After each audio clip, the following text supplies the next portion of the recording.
Hello everyone, and welcome to Power9Pro.com.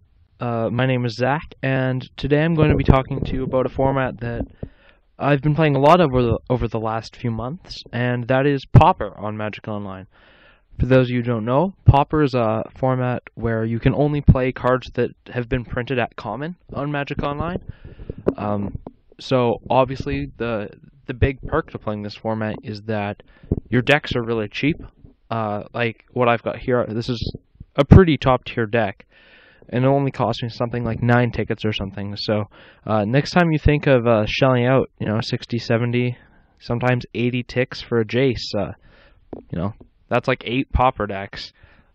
The deck I'm going to talk today about is this blue-black teachings deck.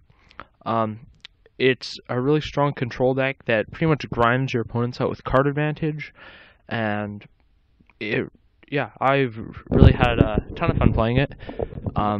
Actually, recently, Mikey K over at mtgovideos.com, he featured this variant on this deck in one of his videos, and so it's a really good contender in the Pauper metagame. So I'm just going to go through this and sort of tell you how the deck works.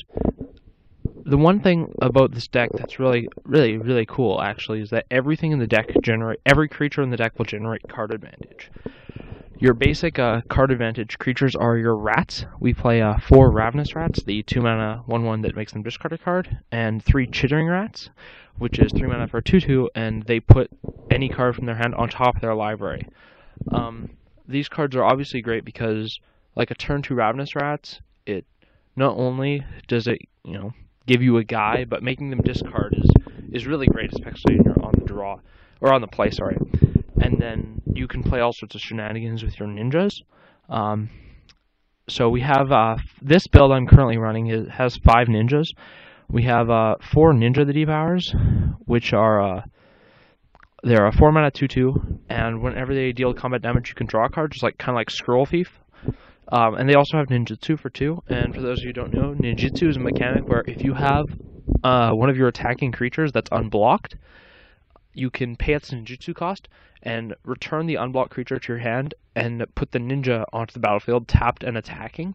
So, for example, something like Ninja the Depowers, it's really great because if you have an unblocked creature and Ninja the Depowers comes in, you're going to draw a card, pretty much guaranteed. And so it's like replaced itself. Really solid card. The other ninja we play is Okiba Gang Shinobi. I didn't originally play this card, but I was always considering it. So this deck I'm going to run 2 of these in this deck now because they're really good in the control matchup. So they're 5-mana 3/2, but you can ninjutsu them for 4, which is a lot. But every time he deals combat damage, you can mind draw them, make them discard 2. So that's really huge. So I thought I'd throw those in, give them a shot, see how they do. Last creature we've got is Muldrifter.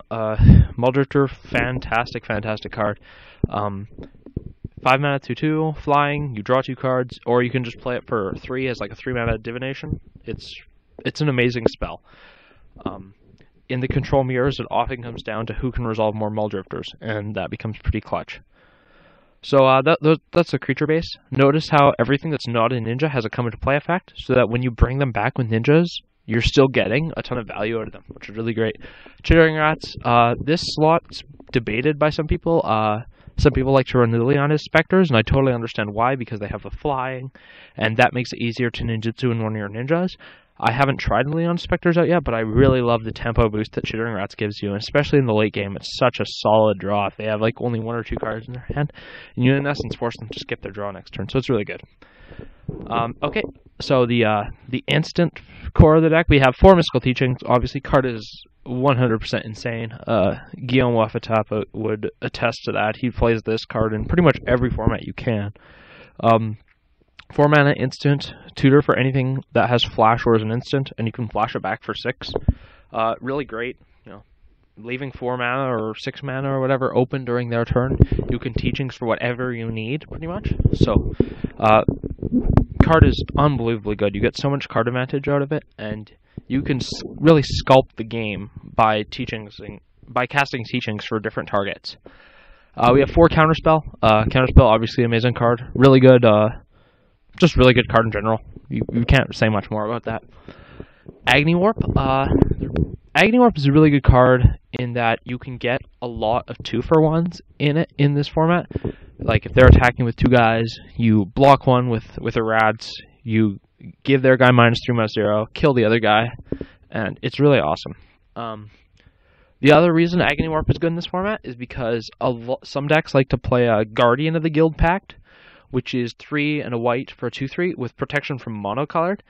And so, yeah, if I didn't play Agni Warps, I would have to play something like Diabolic Edict, and even that won't automatically kill a Guardian. But Agni Warp just kills it really nicely, and like I said, there's so much potential for 2-for-1s. I'm really happy with Agni Warp in this deck. We got Brainstorms. My original list ran 4 Brainstorms, but I cut one for an Okiba game show because I find I'm always boarding these out. Because post-board digging is less important, and you just want to draw business spells, especially because I don't like brainstorming without a shuffle effect. So you're making your brainstorms less demanding. Like you don't need to draw a fetch land or anything like that. I just like boarding them out when you're bringing in hate, but they're still fine. They're a really good card. And then we have our Teachings package. These are a bunch of 1-ofs that we can cast Mystical Teachings for. We've got a Doomblade. Doomblade card's obviously solid, good removal, kills things with big butts. There aren't actually a ton of those in Pauper, which is another reason why Agni Warp gets the nod a lot of the time. But, sometimes you do need to kill something huge. We've got an Echoing Decay. This card's amazing against decks like Storm, where they'll just make an Empty Thorns, like make 30 goblins or whatever, and then of course I'll just calmly end it. Untap Teachings, Echoing Decay, kill your army, you scoop. I used to play an Echoing Truth as well in the main deck, but I actually cut it for the next card because I really only need one answer to Storm. They're not going to if you get Storm once, you win. So I play Capsize now. This is it's a boomerang for 3 with buyback, which is buyback for another 3. This is really good against any decks playing the bounce lands from Ravnica block, like Dimmer Aqueduct or Godless Shrine or Simic Growth Chamber or anything like that. Sorry, not Godless Shrine, Orzhov Basilica. Godless Shrine's the shock land. Anyway, card's really good. You can get a ton of tempo. Being able to Teachings for it's really good. Another reason I put this in over the Echoing Truth is because it can return, as I said, it can return lands. And against a deck like Twiddlestorm, that's really important. Because Twiddlestorm is a deck that likes to play a bunch of Fertile Ground and Overgrowth effects on their lands to make them tap for huge numbers, and then use the Urza block cards that untap lands after you cast them, get huge amounts of mana, draw a bunch of cards, and then cast Temporal Fissure, which is like a 5-mana. It's a 5-mana storm spell that bounces a permanent, and so they'll bounce all your permanents and then just wreck you with like a huge Rolling Thunder.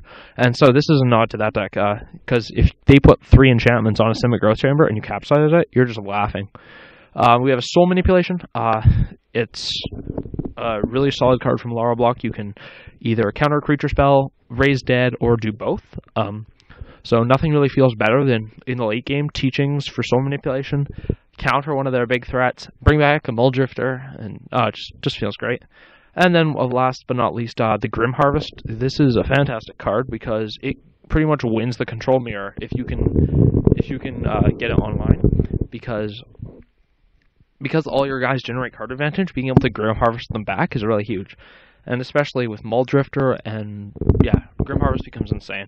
So for those of you who don't know what Recover does, it's a mechanic where if the spell's in your graveyard, you can and a creature is put into your graveyard, you can pay the recover cost. If you do, return it to your hand, but return the spell with Recover to your hand. But if you don't pay it, you have to exile the Recover spell. So that's why you really only want to play this Grim Harvest very, very late in the game when you're looking to establish control over the board. And you can afford to leave up 3 or 6 mana. The mana base of this deck's pretty basic. We have 3 Dimmer Aqueducts. I used to play 4, but I didn't like the tempo loss they gave you. But you really do want a lot of mana, especially with only 23 lands. Being able to flashback Teachings is pretty key. Bunch of basics. We have 6 fetch lands. We have 4 Terramorphics, 1 Evolving Wilds, and 1 Esper Panorama. I used to play 4 Terramorphic, 2 Evolving Wilds, but I'm giving the Esper Panorama a go because it can tap for mana.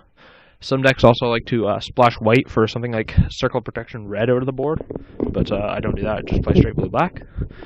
So that's the main deck. The sideboard's pretty basic. We've got 4 Hydroblast. These cards are a nod to Mono Red and to Goblins, and that's pretty much it.